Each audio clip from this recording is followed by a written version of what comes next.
Em ê biçine devera Sirûcê li Rûhayê Kurdê Êzdiyê dawî yê li wê navçeyê ku dikeve ser bi parêzgeha Rûhayê Velbakurê Kurdistanê bi navê İbrahim Xelîl Akkuş îro koça dawî kir. İbrahim Xelîl Akkuş di temenê heftê û sê saliyê de îro li Sirûcê koça dawiyê kir ku di nava xelkê wê deverê de weke Ekode de dihate naskirin.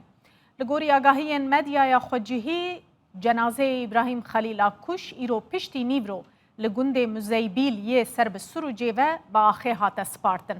Şîna sersaxiya wî jî wê li mala sersaxiyê ya Kaplan li ser rêya Ruha û Mêrdînê bêdanî. İbrahim Xelîl Akkuş mamosteyê xanenişîn bû, li ser jîngeh û xwezayê jî karên akademîk yên girîng birêve dibirin. Akkuş di heman demê de endamê komeleya lêkolînên zanistiya civaka parastina xwezayê ya Tirkiyê bû ji ber meraqa xwe ji zû ve li ser nebatan lêkolîn dikirin.